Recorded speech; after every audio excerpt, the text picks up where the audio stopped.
have the game Imhotep. It is a 2 to 4 player game. The goal in the game is to be, at the end of it, to be the player with the most points. And the points are tracked on the points board. And at the very start of the game, you're going to place 1 cube for each player. So you have black, brown, gray, and white. And they are going to be your player markers. These are also going to be the cubes you use, which in this game they're called stones, to place on the boats. You have a 4, 3, 2, and a single. In the game, everybody's going to take turns either putting a cube on a boat, sailing a boat, as long as your boat has the minimum number of stones on it. And it'll say on the top of each boat, the minimum for 4 is 3. For the 3 boat, it's 2. And for the double and the single boat, it's 1 stone. So on your turn, you can either place a stone, and you're going to place them starting at the first section, the whole way back till they're filled up. Then you may sail a boat. It does not have to be a boat that you're on. It can be a boat of one of your other players, because that's where you can really get people. You can sail them someplace you think that it's not going to benefit them. Or if you have a plan and you get to sail your own boat, you can sail yourself wherever you want to go. So it's beneficial if no one sails you first. But to really screw the other players in the game, you can sail their boat for them. And then they might go where they weren't planning on going. And then you also have the marketplace where you can get cards. So whenever you sail a boat, you're going to be going off of the turn cards. There is 7 turns per game. It'll tell you each round how many and of which boat you're going to have out. And they have it laid out for 2-player, 3-player, and the 4-player. So they have it all marked out. So if you play 2 players, there's certain boats to have out during that. 3 players, certain boats to have out each round in that game. And then with the 4 players, same way. Certain boats and certain rounds. But the rounds might not always be the same each time you play, because you can shuffle the deck. Because there's 7 different cards per round. Or per game, I should say. And they might not always be the same every time you play. So it kind of gives it more of a challenge in a way as, okay, well, I'm not sure how many boats there's going to be next round, but this round it's going to be 2 3s, a 4, and a single. So I'm going to take that to my advantage. So you have 5 different options to sail to. The marketplace, where you get cards. There are various market cards you can pick up. And it'll be picked up in the order that you come off the boat. Everything gets done in turn order off the boat. So here you'll pick up the market cards.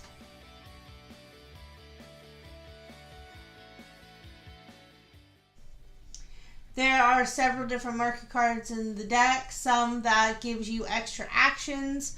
Some that give you immediate actions of placing a stone in the temple, the pyramid, the obelisk, the burial chamber. And they'll be red and they'll say immediate use. And then you'll have other cards where collect X amount of one type of card and you get extra bonus points at the end of the game. So that's also going to be in the marketplace. And the only way to get the marketplace cards is to have your ship sail to the market space. And then you have the pyramids card.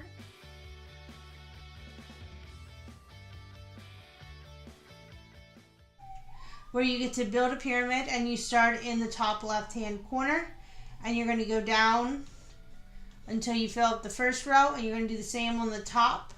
And it does state on them how you're supposed to do it.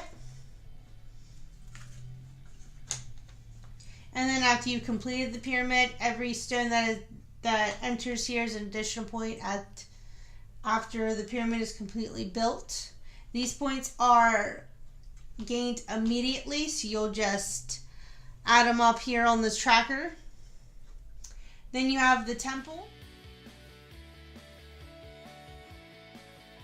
On the temple, you're going to start at the leftmost square and build your way up. As you complete a row, you're going to continue and build the whole way up.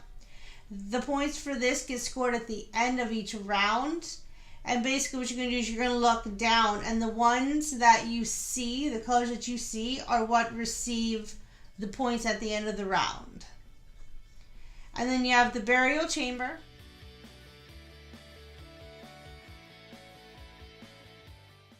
You're going to start on the leftmost and you're going to go down, just like in the pyramid.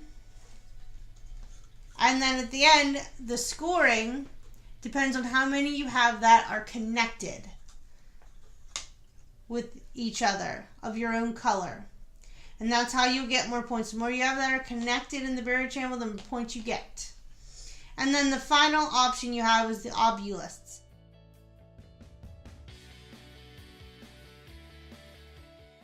Here you have your own little space, and you're going to build an obelisk. At the end of the game, the person with the highest, second highest, and third highest all receive points.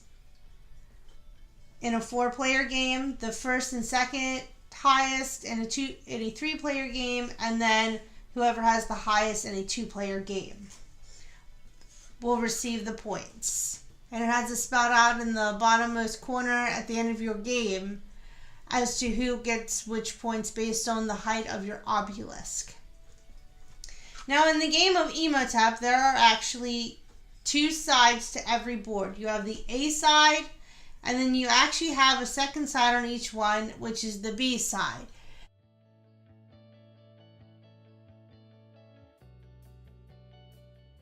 They're a little different on the back side.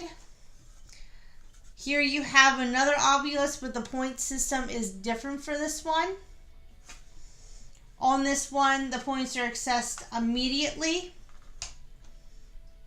When 3 stones of one color are presented, you're going to place the towers on the highest one. So once you get 3 stones, you're going to place it on the 10 if you're the first player, second time around, third, fourth, fifth, sixth, seventh, and eighth. So on the B side of this one, you immediately score, when points are immediately assessed when you score 3 stones of one color, and they're going to go on the top.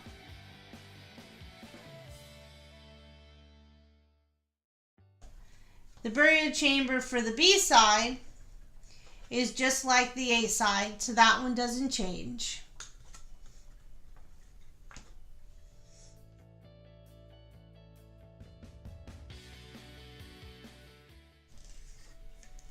You have the temple side on the B side as well, but instead of getting points, you have the option for 1 point or 2 cubes, 2 points, and then 1.2 cubes, a card from the marketplace.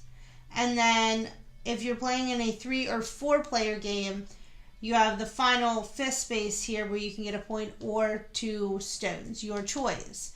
These will be done at the end of the round, just like the A side, but instead of points, certain spaces will give you extra options or more points or the market card.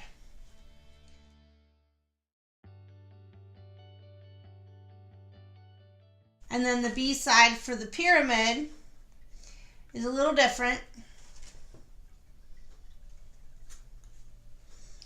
Here you're going to have several pyramids. You're going to start at the leftmost one, and you're going to work your way down.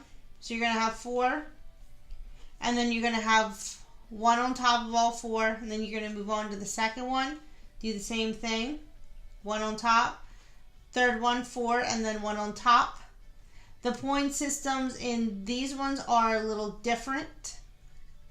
So in this one, you can get an extra card if you're the second stone down.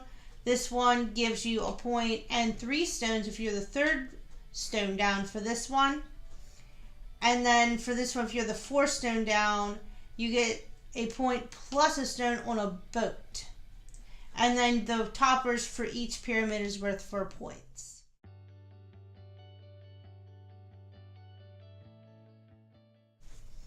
And then for the marketplace, at the end of each round, you're going to discard the marker cards that were not used, and you're going to refresh. So then the B side for market side is almost the same, but the last space has 2 cards. And here you get to place 2 cards face down here, and you keep 1 up. So there you get a choice out of those 3 cards for that one. So that is the base game of Imhotep. They do have an expansion out now called New Dynasty. So if you just check back, and we'll have a review then for the expansion to Imhotep called New Dynasty. It's going to add some extra cards to the marketplace and a couple extra spaces. There's going to be a C and D side. And then it'll have few extra fun elements to the game that's going to change it up. So there's some sneak preview to Imhotep, the New Dynasty expansion. So definitely check back and see how to play that one. And it's pretty similar to this one, but there are some changes that make it more competitive. One of the other pieces at the very start of the game, you're going to get your very own sled in your color. It holds only 5 stones, but you can refresh at any time. That is the 3rd move you could have on your turn. The 3 moves again are to replenish your stones up to 3, whatever your sled's going to hold. So if you have 1, you can only pick up 3, but if you have 2 stones, you can pick up 3 to get the 5. So you can only replenish your sled up to 3 stones to what you can hold. You can then either place a stone on your next turn, or on your turn you can sail a ship. And the nice thing is, once a ship is sailed, it stays there to the end of the round. You know the ship has been used, and you also know you cannot go to that location anymore. So its locations can only be used once per round. And each round only has 4 boats. But because of the varying in size, each round can take a little longer than the round before, the round after, due to the varying boat sizes per round. So all in all, I think the game Imhotep is a very simple game. It is very quick and easy to learn. You can play it with your middle school kids for sure. It's simple, easy to learn, easy to play. And it has that building element to it due to the stones and building your pyramid, your temple, placing stones in the burial chamber to gain more points, and building a tall obelisk in the base game. So I highly recommend the game Imhotep. It is a nice filler game if you're getting to the end of the night and you still want to play a game. This game takes approximately like 30 to 40 minutes based on the number of players you have. Again, it's a 2 to 4 player game. So with a 2-player game, I found it generally takes about 25 minutes. A 4-player game does take about the 40 minutes. But it's also sometimes the strategization of some of your players will kind of slow it down. And others will just be like, this sounds great, I'm going to go here. And they're real quick to lay down their stones, so the game goes a little quicker that way. So, again, Imhotep, you have the marketplace, the pyramids, which get scored as soon as you lay a stone down, the temples, where the scoring gets done at the end of the round, burial chamber, where the scoring gets done at the end of the game, and the obelisk, which is also done at the end of the game. So they set it up pretty nicely with the way that the tiles go out. You have the cards, your marketplace, immediate points, points at the end of the round, and then points at the end of the game. So if you're never quite sure exactly how to set it up, just think of it that way. Cards, immediate points, round points, and then the end of the game points. And then end of the game points, you're going to think alphabetical order because burial chamber, which is B, goes before O for obelisk. So that's the game of Imhotep. If you like what you've seen here today, go ahead and click the like button. Drop me a comment. Tell me what you want to see next. Tell me how excited you are about the Imhotep expansion, New Dynasty. And go ahead and click that subscribe button so you can get notifications as to when the next video comes out, especially the New Dynasty Imhotep expansion. You're definitely going to want to see how that one is because sneak preview, it is amazing to play, especially with people that already have played the base Imhotep. It adds a lot more extras to it that make it more competitive and more entertaining. So that's the game of Imhotep.